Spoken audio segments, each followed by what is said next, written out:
ADGP MR Ajith കുമാറിന് സ്ഥാനക്കയറ്റം. DGP റാങ്കിലേക്ക് സ്ഥാനക്കയറ്റം നൽകാൻ മന്ത്രിസഭായോഗം അനുമതി നൽകി.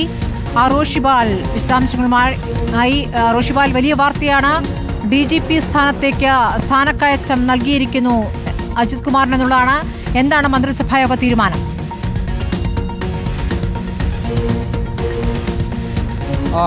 സ്മൃതി, ഇത് സ്ക്രീനിംഗ് കമ്മിറ്റിയുടെ ശുപാർശയാണ് ഇന്ന് മന്ത്രിസഭാ യോഗം അംഗീകരിച്ചത്.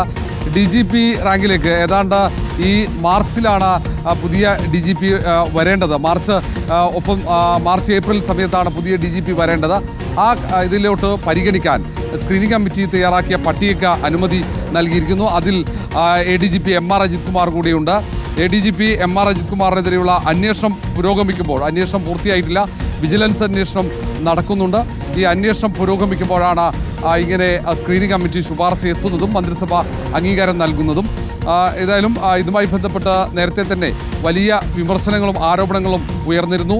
ADGP MR അജിത് കുമാറിനെ സർക്കാർ സംരക്ഷിക്കുന്നുവെന്ന ആക്ഷേപമാണ് ഉയർന്നത്. ഈ ആക്ഷേപങ്ങൾക്കൊക്കെ ഇടയിൽ ADGP MR Ajith Kumar DGP പദവി നൽകാനുള്ള ഈ സ്ക്രീനിംഗ് കമ്മിറ്റിയുടെ ശുപാർശ അംഗീകരിക്കപ്പെടുന്നു എന്നതാണ് ഏറ്റവും പ്രധാനപ്പെട്ട കാര്യം.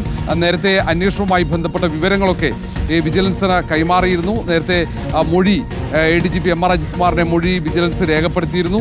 വിശദാംശങ്ങൾ ഈ അനധികൃത സ്വത്ത് സമ്പാദനവുമായി ബന്ധപ്പെട്ട പരാതിയിൽ മുഴുവൻ വിശദാംശങ്ങളും കൈമാറിയതായാണ് MR അജിത് കുമാർ പറഞ്ഞത്. അന്വേഷണം പക്ഷേ പൂർത്തിയായിട്ടില്ല. അന്വേഷണം നടക്കുന്ന ഇടയിൽ തന്നെയാണ് ഇത്തരം പക്ഷേ അന്വേഷണം നടക്കുമ്പോൾ DGP സ്ഥാനത്തേക്ക് സ്ഥാനക്കയറ്റം നൽകുന്നതിൽ തടസ്സങ്ങളില്ല എന്ന അതുകൊണ്ടാണ് ഇത്തരത്തിൽ സ്ക്രീൻ കമ്മിറ്റിയുടെ ശുപാർശ വന്നതും. തടസ്സങ്ങളില്ല എന്ന സ്ഥാനക്കയറ്റം നൽകുന്നതിൽ തടസ്സങ്ങളില്ല എന്ന ചീഫ് സെക്രട്ടറി റിപ്പോർട്ട് നൽകിയതിന്റെ അടിസ്ഥാനത്തിൽ കൂടിയല്ലേ നടപടി? നേരത്തെ SPG IG ആയി കേന്ദ്ര ഡെപ്യൂട്ടേഷനിലുള്ള ADGP സുരേഷ് രാജ് പുരോഹിത് സംസ്ഥാനത്തേക്ക് മടങ്ങിയെത്തുമ്പോൾ അജിത് കുമാറിന്റെ കാര്യത്തിൽ നടപടികൾ വൈകുമെന്നുള്ള സൂചനകൾ ഉണ്ടായിരുന്നു.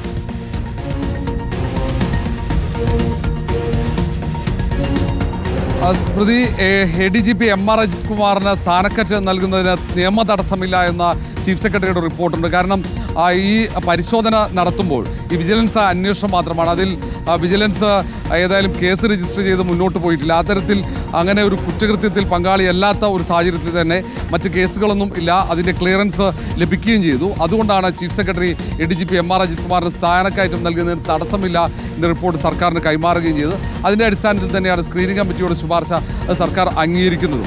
ഏതായാലും ഈ കാര്യത്തിൽ ഇപ്പോഴും അന്വേഷണം ഒരു ഭാഗത്ത് നടക്കുന്നുണ്ട്. അന്വേഷണം പൂർത്തിയായിട്ടില്ല.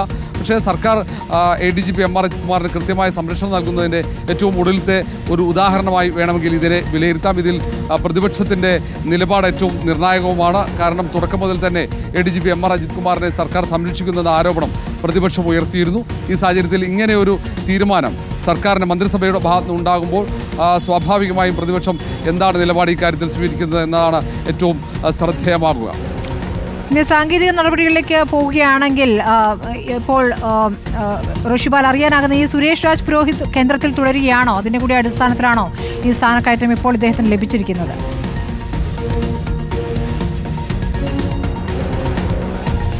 സുരേഷ് രാജ് പുരോഹിത് ഡെപ്യൂട്ടേഷൻ പൂർത്തിയാക്കി കേരളത്തിലേക്ക് മടങ്ങുന്നു. സമാനമായി തന്നെ കൂടുതൽ ഉദ്യോഗസ്ഥന്മാരെ ഇങ്ങോട്ടേക്ക് ഡെപ്യൂട്ടേഷൻ അവസാനിപ്പിച്ച് കൊണ്ടുവരാനുള്ള ശ്രമം ഒരു ഭാഗത്ത് നടക്കുന്നുണ്ട്. സർക്കാർ ഒരു ഉടച്ചുവാർക്കൽ ലക്ഷ്യമിടുന്നുമുണ്ട്. അങ്ങനെ സുരേഷ് രാജിനെ ഉൾപ്പെടെ കേരളത്തിലേക്ക് കൊണ്ടുവരുന്നത്. ഏതായാലും ഇനി അടുത്ത DGP ആരാകുമെന്ന ചർച്ച ഒരു ഭാഗത്ത് സജീവമാണ്. ആ ചർച്ചയ്ക്കിടയിലാണ് ഇപ്പോൾ നിലവിൽ ഉള്ള പത്മകുമാറിൻ്റെ കാലാവധി ഇതിനു മുമ്പ് കഴിയും.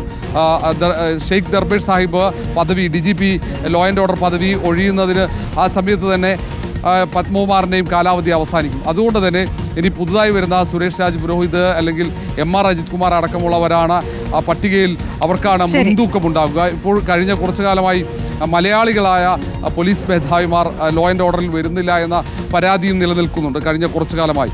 അപ്പോൾ അതുകൊണ്ട് തന്നെ അത്തരത്തിൽ 3 പേരുടെ പട്ടിക അംഗീകരിച്ച് വന്നാൽ തന്നെ സംസ്ഥാന സർക്കാരിന് അതിൽ ഒരാളെ നിയമിക്കാൻ പറ്റും. അത് മലയാളി ആയിരിക്കുമോ എന്നതാണ് ഏറ്റവും പ്രധാനപ്പെട്ട കാര്യം.